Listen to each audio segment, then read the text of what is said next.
I'm here, as far as I'm aware, to provide some local context about one of the most important issues facing the world today, and that's climate change. I stand here as a representative of Eastern Vision, as an advocate for the sustainable regeneration of the East, and as someone who has had to leave their home where they raised their kids because of the impacts of natural forces. My family was red zoned, and it was an extremely traumatic yet cathartic experience. At the outset, I need to acknowledge that despite the best endeavours of the current government, there was an arbitrariness where the red zone boundary was drawn. So some were red zoned that perhaps shouldn't have been, and some were not red zoned when perhaps they should have been. It's great to have these insights from the future. At the time, it must have been a very hard job to do. However, I would like to think that those of us who were red zoned now have a better understanding of the meaning of the words voluntary relocation. And I put those words voluntary in quotes, of what it means to have a strong bond to the land that we lived on. That is covered by the concept of turanga waiwai of Māori. And that it isn't just about real estate or a security vault to sink your life savings into. It's a lot more than that, and when you have responsibility for a portion of land. We learned that although we may think we own land, really all we are doing is looking after it for future generations. That came very clear to us. We are guardians of the land, kaitiaki, and need to learn to live with the land and the natural forces that come with it.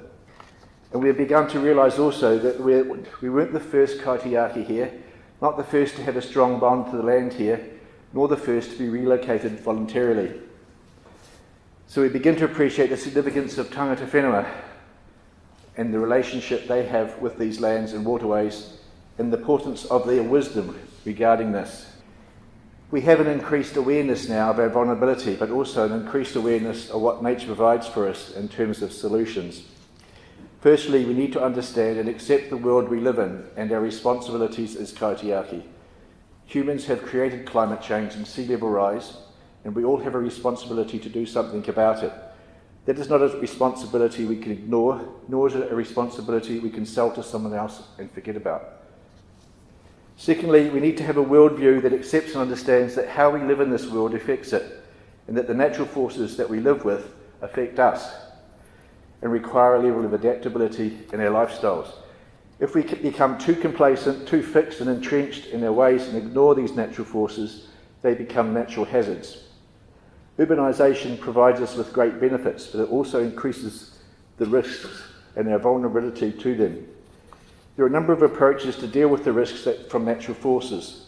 Firstly, we can avoid the risks altogether by not building permanent homes and structures in areas of high vulnerability, whether to liquefaction, to fire, or inundation from flooding, storm surge, coastal erosion, or sea level rise, most of which are significantly more likely with climate change.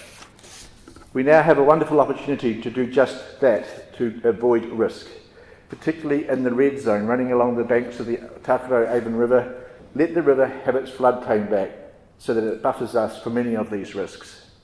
The one thing my neighbours and I had in common when we were uprooted from our houses was the heartfelt wish that, please God, don't let anyone else ever again have to go through what we had to go through here. Don't let short-term economic gain make a profit out of shared misery. Please, please learn from past mistakes. But some of us still live in areas of vulnerability to natural forces. For some, because the environment and the lifestyle it offers in these areas makes the risks worthwhile, at least for the time being. But these risks will increase with climate change and consequent sea level rise. How do we adapt to these risks? For some, it will mean finding ways to live with the risk by experimenting with more resilient and or relocatable homes and structures. Tangata whenua were very adept at this in the past. There's lessons to be learned from them. Some may wish to explore these options and in doing so pioneer new ways of living with natural forces in such environments. And some may accept the risks that come with this. Persuading your insurance company, however, to accept these risks may be another matter. But in doing this, we must still fulfil our kaitiaki responsibilities and not leave the world in a worse state as a result. It must not be at the expense of their natural environment. We need to adapt to risk by working with nature, not against it. Finally, we also need to learn how and when to retreat from natural forces. As red zoners know, this is not an easy process, and thankfully we are offered a way to do this. Crude as it was, with its winners and losers, most of us were able to move on. But how do we enable an equivalent mechanism for the thousands more living with increasingly hazardous natural forces in the future? I suggest this partly lies in rethinking our worldview around land tenure. Again, this returns to the wisdom of Maori kaupapa, especially as it applies to land. What if that land that is particularly vulnerable to natural forces was no longer owned individually, but held in common trust? And if you wanted to build your home there, you paid a fee to use a parcel of that land along with your rates for the services, and could only rebuild a relocatable dwelling there. For those living there already, what if the common trust, whether it is under the governance of local authority, Crown, iwi or community, or some combination of these, were to purchase the value of the land only, and then lease back the land for a nominal annual fee on condition that the homeowners may need to relocate their dwelling under specific circumstances in the future, and that when they did, they left their environment in as good as or better natural state than when they arrived. Thinking in terms of land held in common trust allows us much more affordable, because you're only having to buy the house, not the land it stands on, flexible and transitional ways of living with natural forces. If any housing was ever permitted back in the outer upstream margins of the red zone, then it should be on this basis, and only if there was a clear demonstrable need.